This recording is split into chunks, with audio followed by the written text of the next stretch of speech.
현대차가 세계 최고 로봇 기술 기업인 보스턴 다이내믹스를 인수했었잖아요. 개인적으로 보스턴 다이내믹스에 관심이 많이 있었는데요. 작년 말에 현대차가 이 보스턴 다이내믹스를 인수해서 그러면 현대차에 투자를 해야 하나 하는 생각을 할 수도 있잖아요. 또 앞으로 로봇 관련 산업도 엄청난 성장을 예상하고 있고요. 그래서 오늘 영상에서 자세히 알아보겠습니다.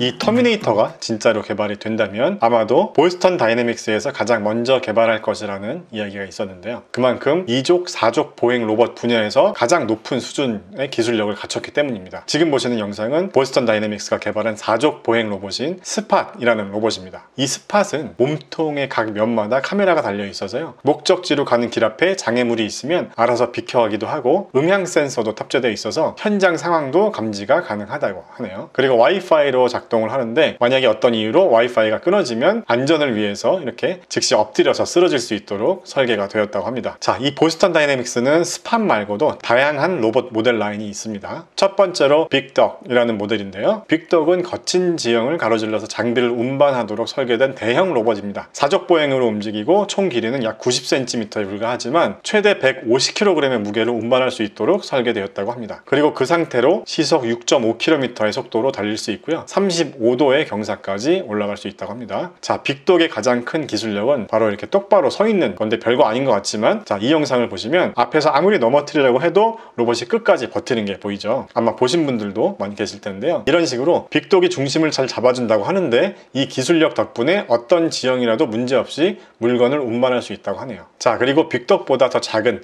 리틀독도 있는데요. 이 친구는 무거운 짐을 운반할 수는 없지만 리틀독이 움직일 때 관절의 각도나 압력, 방향성 등 중요한 정보를 기록하고 연구할 수 있도록 하는 목적으로 만들어졌다고 하네요. 자, 강아지가 있다면 고양이도 있어야겠죠. 고양이형 로봇은 치타와 와일드캣이 있는데요. 치타 로봇은요, 최대 시속이 45km의 속도로 달릴 수 있는 세계에서 가장 빨리 달리는 로봇이라고 합니다. 이 로봇은 실제로 유연한 척추가 있어서 늘어나거나 줄어들면서 로봇이 더 오랫동안 걸을 수 있게 해준다고 하네요. 치타는 중심을 잡으려면 밧줄 같은 게 필요하지만 그 다음 버전인 와일드캣은요, 최대 시속 30km의 속도를 내면서 동시에 중심도 잘 잡아주고 경계나 회전 등 더 다양한 기능이 많이 포함되어 있다고 합니다. 자, 이번에는 동물형이 아닌 이족 보행을 하는 인간형 로봇인 아틀라스입니다. 과거에 휴머노이드 기술을 주도했었던 일본의 로봇들은 대부분 넘어지면 알아서 일어나지 못하는 경우가 많았었는데, 이 아틀라스 로봇은 넘어졌을 때 일어나는 건 기본이고요. 직접 물건을 들어 올릴 정도로 안정성이 높다고 합니다. 이 아틀라스는 점점 발전하면서 공중제비와 장애물 뛰어넘기, 여러 지형 지물을 넘어다니는 스포츠인 파크루까지 하는 모습을 보여주는데요. 정말 기술력이 엄청나게 발전해 있죠. 자, 보신 분들은 많이 보셨을 텐데 보스턴 다이내믹스의 로봇들이 이렇게 음악에 맞춰 춤추는 영상도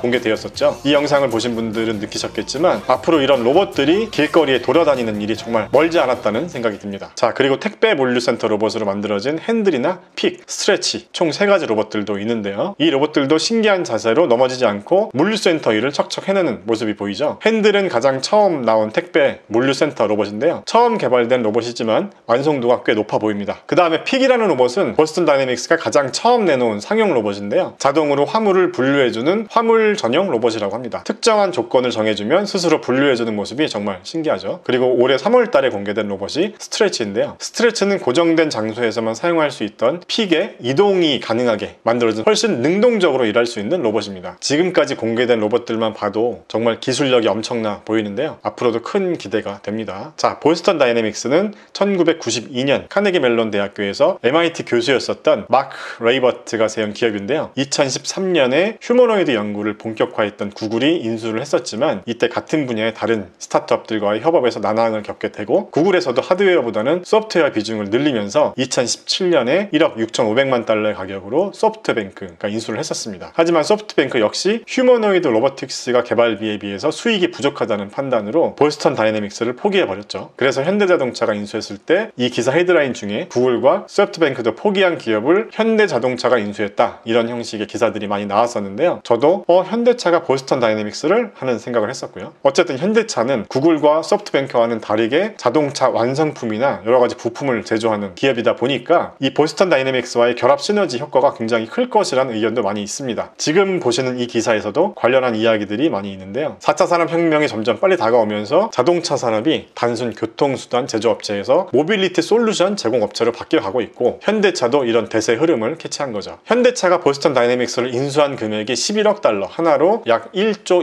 249억 원으로 인수계약을 체결했는데요. 정확하게는 현대차가 30%, 현대모비스와 정의선 회장이 20%, 그리고 현대글로비스가 10%로 총 80%의 지분을 사들였고 나머지 20%는 기존의 소프트뱅크가 보유하고 있다고 합니다. 자, 현대자동차라고 하면 대부분 자동차만 만드는 회사라고 생각하는 분들이 많으실 텐데요. 사실 그룹 계열사인 현대위아에서는 가공 자동화, 조립 자동화 및 로봇 시스템을 제공받아서 공장 제조 라인을 운영 중이라고 합니다. 그리고 현재 업무용이나 의료용 외골격 슈트와 항공 모빌리티, 그리고 자율주행 등 로봇과 관련한 기술에 막대한 자금을 쏟아붓는 기업이기도 하죠. 그렇기 때문에 물류 로봇이나 안내 및 지원 로봇, 또 휴머노이드 로봇 등을 다루는 세계에서 가장 우수한 기업인 이 보스턴 다이내믹스를 활용해서 로봇 분야 시장 진입을 위해서 인수하지 않았을까 하는 생각이 들기도 합니다. 그리고 또 현대가 소유 중인 이 열차와 군용 탱크 제조업체인 현대 로템을 보스턴 다이내믹스의 기술력을 활용해서 접근이 어려운 지역에서 구조 수단으로 또 사용할 수 있는 궁극적인 모빌리티 특수 차량 라인에 더 힘을 줄 수 있겠죠. 여기 자율주행에 관한 말도 있는데요. 보스턴 다이내믹스의 연구 개발력은 현대차가 자율주행에 더 과감한 도전할 수 있는 기술력을 제공할 수도 있다고 하네요. 자, 그리고요, 현대자동차가 올해 전기차 아이오닉 5를 출시했었잖아요. 이걸 시작으로 해서 전기차 전용 라인업을 본격 확대하려는 2025 전략을 발표했습니다. 플랫폼을 기반으로 한 모빌리티 서비스를 비롯해서 2022년에는 레벨 3 수준의 부분 자율주행 기술을 적용한다고 하고요. 그리고 현대차에서 출시한 넥소라는 차량도 알고 계시죠? 바로 수소 전지차인데요. 현대자동차는 2030년까지 70만 개의 수소 연료 전지를 시장에 판매할 것을 목표로 수소 연료 전지 시스템 개발에 박차를 가하는 중이라고 합니다. 자, 그리고 예전에 이 영상에서도 도심 항공 모빌리티 산업에 대해서 다뤘었는데 기억나시나요? 자, 현대자동차는 UAM이라는 도심 항공 모빌리티 생태계를 구축하고 이 리더십을 확보한다고도 발표했어요. 이 UAM은 얼반 에어 모빌리티의 줄임말인데요. 쉽게 생각해서 비행 택시라고 보시면 되죠. 2030년대에 서로 인접한 도시를 연결하는 지역 항공 모빌리티 제품을 출시한다는 목표를 세우기도 했고요. 그래서 10년 후에는 우리가 약속 장소로 갈 때 하늘을 날아서 가는 날이 올 수도 있을 것 같네요. 자, 그 외에도 로보틱스나 PEV 등 신규 시장 진출을 통해서 2025년 이후에는 수익성이 창출될 수 있는 기반을 구축할 계획이라고 합니다. 정의선 현대차그룹 회장은 작년 10월에 현대차가 앞으로 집중해야 하는 분야를 미리 밝혔었는데요. 자동차의 50%, 항공 모빌리티의 30%, 로보틱스 분야의 20%의 비중을 얘기했었는데요. 이 중에서 항공 모빌리티와 로보틱스의 성장성이 얼마나 될 수 있을지를 주목해 봐야 할 것 같습니다. 자, 그렇다면 현대자동차가 이 보스턴 다이내믹스의 기술을 어떻게 활용할지도 궁금하잖아요. 보스턴 다이내믹스는 크게 두 가지 핵심 기술이 있는데, 하나는 라이드 센서 등을 활용한 영상 처리 기술이고요. 또 하나는 어떠한 상황에서도 안정적인 자세를 유지하려는 자세 제어 기술입니다. 이런 기술들을 활용할 수 있는 분야로는 자율주행이나 도심 항공 모빌리티, 물류산업 같은 분야가 가장 가능성이 크다고 볼 수 있습니다. 자, 그리고 현대차는 이미 하반신 마비 환자를 위해서 외골격 슈트를 개발한 적이 있는데요. 이 사진처럼 자동차 제조 공장 근무자들이 오랜 시간 동안 일어서 있어야 하는 부담을 줄여주기 위해서 의자형 무릎 관절 보조 로봇인 첵스를 개발해서 사용하거나 백스라는 조끼형 외골격 슈트를 개발한 적도 있고요. 이 제품들 모두 로봇에 해당하는 장비이기 때문에 앞으로 보스턴 다이내믹스의 기술을 접목할 수 있을 것 같고요. 자, 그리고요, 보스턴 다이내믹스의 기술력으로 앞으로는 100%에 가까운 공장 자동화가 현실이 될 수도 있고요. 자, 소비자 입장에서는 균일한 품질과 인건비 절약으로 더 만족스러운 결과가 나올 수도 있겠죠. 자, 전문가들은 연구실에서 벗어날 수 없는 기술은 의미가 없다라고 이야기를 합니다. 기술이 인류에게 큰 도움이 되거나 수익으로 이어지지 않는다면 큰 의미를 부여할 수 없다는 건데요. 물론 맞는 말이죠. 하지만 로봇 기술은 좀 다르게 봐야 한다고 생각합니다. 지금 당장은 이게 정말 완성할 수 있을까? 돈이 될 수 있을까? 하는 의구심이 들겠지만, 그렇다고 해서 절대 쉽게 버려서는 안 되는 분야인 것도 사실이고요. 수십 년 전에 제2차 세계대전과 냉전 시대로 인해서 탄생한 우주항공 기술이 지금 상용화 시작에 다다른 것처럼 로봇 분야도 마찬가지로 앞으로 그런 날이 올 것이라고 생각합니다. 지금 당장은 보스턴 다이내믹스가 돈 먹는 하마로 보일 수도 있겠지만 끝까지 놓지 않고 잘 활용해서 국산 로봇 기술을 크게 발전시킬 수 있으면 좋겠네요. 자, 그동안 4차 산업 키워드 중에 하나인 로봇 분야에도 많은 기업들을 찾아봤었는데, 그중 하나가 미국의 로봇 수술 기업이죠. 인투티브 서지칼이란 기업인데요. 지금 주가가 좀 비싸서 아직